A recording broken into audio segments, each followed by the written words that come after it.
Hello friend, welcome to share market live. मैं हूं सागर और आज अपने इस वीडियो में हम बात करेंगे यहाँ पे डी मार्ट के क्वार्टर फोर नतीजों के बारे में। दोस्तों, सभी को इंतजार रहता है कि डी मार्ट के क्वार्टर फोर के नतीजे इस बार किस तरीके के आने वाले हैं दोस्तों, क्योंकि जिस तरीके से यहाँ पे मार्च क्वार्टर में क्वार्टर फोर में लॉकडाउन स्टार्ट हुआ था, तो उस समय उससे पहले यहाँ पे इनके स्टोर्स में बहुत लंबी लाइन लगी थी और साथ ही साथ बहुत से लोगों ने जबरदस्त तरीके से खरीदारी की थी।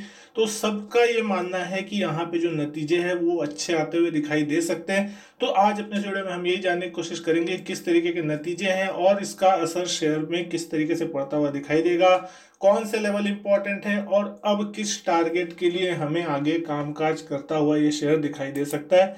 तो दोस्तों, अगर सबसे पहले यहाँ पे हम बात करते हैं इसके नतीजों के बारे में, तो सबसे पहले यहाँ पे हम बात करेंगे इनकम के बारे में। तो इनकम यहाँ पे जो रेवेन्यू फ्रॉम ऑपरेशन देखने को आपको मिलेगी वो इस बार आती हुई दिखाई दी है 6,193 करोड़ रुपए की, जो कि दिसंबर क्वार्टर में थी 6,751 करोड़। और अगर बात करें लास्ट ईयर के 31 मार्च 2019 में, तो 5,033 करोड़। तो यहाँ पे साल दर साल तो अच्छी खासी रेवेन्यू बढ़ती हुई दिखाई दे रही है ऑपरेशन से, लेकिन क्वार्टर दर क्वार्टर की बात करें तो यहाँ पे 500 550 करोड़ की गिरावट देखने को मिल रही है। तो ये एक थोड़ी प्रॉब्लम वाली चीज़ है कि यहाँ पे जितनी सेल्स की उम्मीद की गई थी उतनी सेल्स यहाँ पे होती हुई फिलहाल दिखाई नहीं दे रही है। प्रॉफिट बिफोर टैक्स के नंबर पे हम सीधे जाते हैं, तो यहाँ पे जो प्रॉफिट बिफोर टैक्स का नंबर आया 346 करोड़ का आता हुआ दिखाई दे रहा है, जो कि पिछले क्वार्टर में 497 करोड़ था, जो कि क्वार्टर दर क्वार्टर अगर बात करते हैं तो गिरता हुआ दिखाई दे रहा है। और अगर बात कर ले लास्ट ईयर के हिसाब से, तो 317 करोड़ था पिछले साल ये नंबर। तो 317 करोड़ के मुकाबले भी यहाँ पे जो ऑपरेशन, ये जो प्रॉफिट है, प्रॉफिट बिफोर टैक्स, वो यहाँ पे बढ़ता हुआ दिखाई दे रहा है। तो यहाँ पे एक राहत की बात है कि प्रॉफिट यहाँ बढ़ता हुआ दिखाई दे रहा है। और जो नेट प्रॉफिट का आंकड़ा दिखाई दे रहा है वो आया है 287 करोड़ का इस क्वार्टर में स्टैंड लोन बेसिस पे, जो कि पिछले क्वार्टर में 394 करोड़ था। तो साल दर साल की अगर हम बात करते हैं तो पिछले साल यहाँ पे वो आंकड़ा 202 करोड़ था। तो साल दर साल 202 करोड़ से 287 करोड़ हुआ है प्रॉफिट। लेकिन क्वार्टर दर क्वार्टर बात करें तो 108 करोड़ यहाँ पे जो प्रॉफिट है वो गिरता हुआ दिखाई दे रहा है। तो क्वार्टर दर क्वार्टर से अगर हम बेसिस पे हम कंपेयर करते हैं तो आंकड़े उतने मजेदार नहीं दिखाई देंगे आपको। प्रॉफिट यहाँ पे नेट प्रॉफिट में जो है आंकड़ा वो गिरता हुआ दिखाई देगा। तो यहाँ पे इस चीज को एक ध्यान में देने वाली जरूरत है कि किस तरीके से यहाँ पे प्रॉफिट गिरता हुआ दिखाई दे रहा है। बेसिक ईपीएस की अगर बात करें तो 4.49 रुपीज आती हुई दिखाई दी, जो कि पिछले क्वार्टर में 6.3 थी। तो इस बार प्रॉफिट गिरा है तो ईपीएस भी घटता हुआ दिखाई दिया है। और लास्ट ईयर ये ईपीएस था 3.25, तो वहां से ईपीएस लगभग ₹1.25 बढ़ता हुआ दिखाई दे रहा है। तो दोस्तों, यहाँ पे जो नतीजे मिक्स है क्वार्टर दर क्वार्टर से अगर आप कंपेयर करेंगे तो डेफिनेटली आपको यहाँ गिरावट देखने को मिलेगी, लेकिन साल दर साल नतीजे बहुत ही बेहतरीन नतीजे देखने को यहाँ पे मिलते हुए दिखाई दे रहे हैं। लेकिन अगर कुछ की हाइलाइट्स को यहाँ पे अगर नजर डाल ले तो दोस्तों, यहाँ पे जिस तरीके से टोटल रेवेन्यू है स्टैंड लोन बेसिस पे वो 23% यहाँ पे बढ़ता हुआ दिखाई दिया है और बढ़ के वो हुआ है 6,194 करोड़। और प्रॉफिट आफ्टर टैक्स 41% बढ़ता हुआ दिखाई दिया साल दर साल और 287 करोड़ यहाँ पे आता हुआ दिखाई दे रहा है। मार्च क्वार्टर के अगर हम यहाँ पे स्टैंड लोन रिजल्ट को थोड़ा सा कंपेयर करने की कोशिश करें ईयर ऑन बेसिस पे, तो यहाँ पे 23% की जो बढ़त है वो यहाँ पे रेवेन्यू में देखने को मिल रही है। वहीं एबिटा यहाँ पे 418 करोड़ आया है, 10.9% की यहाँ पे ग्रोथ देखने को मिल रही है। पैट में भी यहाँ पे 287 करोड़ का आंकड़ा, ईयर ऑन ईयर ग्रोथ की बात करें तो 41.4%। और बेसिक ईपीएस जो है 4.49 रुपीज, जो कि यहाँ पे लास्ट ईयर थी 3.25 रुपीज के आसपास जो हमने बात की।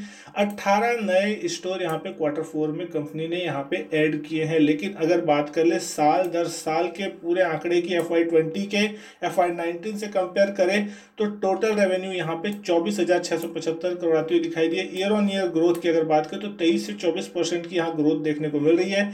अगर एबिटा की बात करें तो 2122 करोड़ के EBITDA, year on year growth की बात करें तो 29.2% की यहाँ पे ईयर ऑन ईयर ग्रोथ है। प्रॉफिट आफ्टर टैक्स आया है 1350 crore, year on year growth है 44.2% की। बेसिक ईपीएस इस साल के लिए जो FY20 के लिए निकल के आया 21 रुपए 50 पैसे के आसपास, जो कि लास्ट ईयर था FY19 में 15 रुपए के आसपास। और इस बार FY20 में यहाँ पे पूरे साल में 38 नए स्टोर यहाँ पे खोलते हुए यहाँ पे डी मार्ट दिखाई दिया। तो दोस्तों, यहाँ पे अच्छी ग्रोथ यहाँ पे फिलहाल दिखाई दे रही, लेकिन अब देखने वाली बात ये होगी कि क्वार्टर वन में किस तरीके से नतीजे आते हैं, क्योंकि क्वार्टर वन में जो असर है असली वो दिखाई देगा। तो मार्केट अब आगे इस प्रोस्पेक्टस में देखेगा कि Q1 के नतीजे यहाँ पे मार्केट में किस तरीके से आते हुए दिखाई देंगे जुलाई अगस्त के क्वार्टर में। तो यहाँ पे ये सारी चीजें हैं। लेकिन अगर हम बात कर ले शेयर प्राइस के हिसाब से किस तरीके से शेयर कामकाज करता हुआ दिखाई दे रहा है, तो कल के दिन यहाँ पे प्रॉफिट बुकिंग का एक सिलसिला देखने को मिला था। 2398 के आसपास यहाँ पे शेयर में क्लोजिंग देखने को मिली है। 71 रुपए की बड़ी गिरावट, यहाँ पे 3% शेयर टूटता हुआ दिखाई दे रहा था। तो कल के दिन एक प्रॉफिट बुकिंग रिजल्ट से पहले यहाँ पे देखने को मिली है। वॉल्यूम ज्यादा नहीं थे, 3,88,000 शेयरों के आसपास के वॉल्यूम में कमी कहे जाएंगे, लेकिन यहाँ पे देखने को मिले हैं। और 52 वीक हाई से अगर हम बात करते हैं तो 2560 का इसका 52 वीक हाई था और 1266 का इसका 52 वीक लो था। तो वहां से अगर हम बात करते हैं तो नीचे से ये लगभग डबल है, लेकिन ऊपर से यहाँ से अभी 160 रुपए की गिरावट ऊपरी लेवल से देखने को मिल चुकी है। तो ये कहीं ना कहीं जो है वो एक टारगेट बनता हुआ दिखाई देगा। चार्ट के लेवल पे भी अगर हम बात करते हैं तो यहाँ पे कहीं ना कहीं स्टॉक डबल टॉप का एक पैटर्न बनाता हुआ फिलहाल दिखाई दे रहा है। हालांकि एकदम डबल टॉप नहीं कहा जा सकता, क्योंकि यहाँ पे 2470 के आसपास से स्टॉक घूमता हुआ दिखाई दिया क्लोजिंग बेसिस पे। सबसे इंपॉर्टेंट कल के लिए लेवल यही होगा कि यहाँ पे कल के दिन अगर ये 2470 के लेवल को क्लोजिंग बेसिस पे निकाल लेता है या ऊपर क्लोजिंग होती है, तो फिर यहाँ पे एक नए वापस ये अपने 52 वीक हाई 2550-60 के आसपास का जो लेवल है वहां तक जाते हुए दिखाई दे सकता है। लेकिन अगर बात करें यहाँ पिछले कुछ दिन में जिस तरीके से तेज गिरावट देखने को मिली थी, मार्च के महीने में 1800 के आसपास ये स्टॉक गया था, उसके बाद एक अच्छी खासी रिकवरी भी इस स्टॉक में इसी उम्मीद में आई है कि यहाँ पे जो नतीजे हैं वो अच्छे आते हुए दिखाई देंगे। तो ये इसको भी यहाँ पे मार्केट फैक्टर इन करने की कोशिश कहीं ना कहीं नतीजों को किया था।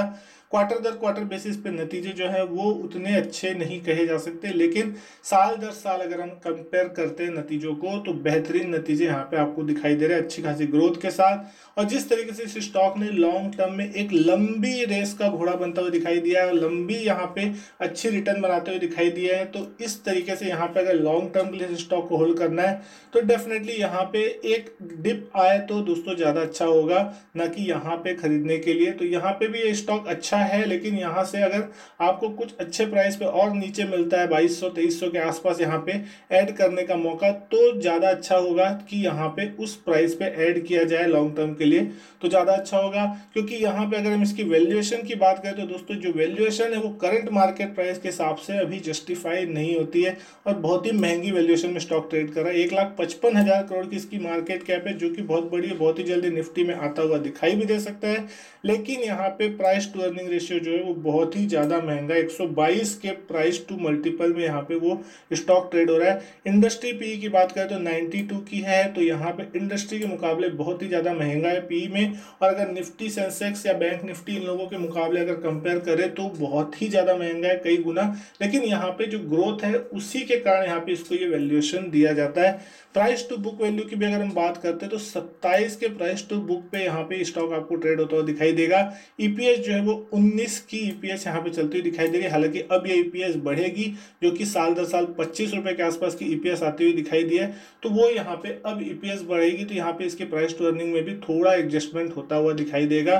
तो ये बात भी आपको ध्यान में रखने वाली जरूरत है। लेकिन अगर इसके शेयर होल्डिंग पैटर्न की अगर हम यहाँ पे बात करते हैं तो जो प्रमोटर्स की हिस्सेदारी है वो आ गई है 75% से यहाँ नीचे, जो कि एक जरूरत थी और जिस कारण से यहाँ पे एक जबरदस्त रैली देखने को मिली थी। तो 75% से नीचे प्रमोटर्स की हिस्सेदारी, एफआईआईज में यहाँ पे 9.62% हिस्सा होल्ड करते हैं। और बात करें यहाँ डीआईएस की तो 7.2% हिस्सा डीआईएस के पास है। अदर्स भी यहाँ पे 8.19% हिस्सा होल्ड करते हैं। तो अच्छा खासा ट्रैक रिकॉर्ड है कंपनी का, एक अच्छे खासे नतीजे और एक अच्छे खासे प्राइस और मल्टीपल वैल्यूएशन पे स्टॉक ट्रेड होता हुआ दिखाई दे रहा है। तो अब देखने वाली बात ये होगी कि जब सोमवार के दिन मार्केट खुलेगा तो किस तरीके से यहाँ मोमेंटम देखने को मिल रहा है, क्योंकि यहाँ पे जिस तरीके से नतीजे हैं पॉजिटिव है, लेकिन यहाँ पे लेवल जो है वो 100-150 रुपए की रेंज रहने की उम्मीद है। 2470 का जो ऊपर का लेवल है वो यहाँ पे आपके लिए एक रेजिस्टेंस होता हुआ दिखाई देगा। वो लेवल पार होगा तो आपको फिर से एक हाई लगता हुआ दिखाई दे सकता है। लेकिन अगर यहाँ पे 2400-2300 का लेवल टूट जाता है तो फिर यहाँ पे आपको हो सकता है 2200 से 2100 के लेवल भी आपको बहुत जल्द आते हुए दिखाई दे सकते हैं। और तो दोस्तों आज के वीडियो में बस इतना ही। अगर वीडियो अच्छी लगी हो तो वीडियो को लाइक कीजिएगा, शेयर कीजिएगा, चैनल सब्सक्राइब नहीं किया तो चैनल भी सब्सक्राइब जरूर कीजिएगा। मैं आपसे मिलता हूं अपने नेक्स्ट वीडियो में, तब तक के लिए goodbye and thank you.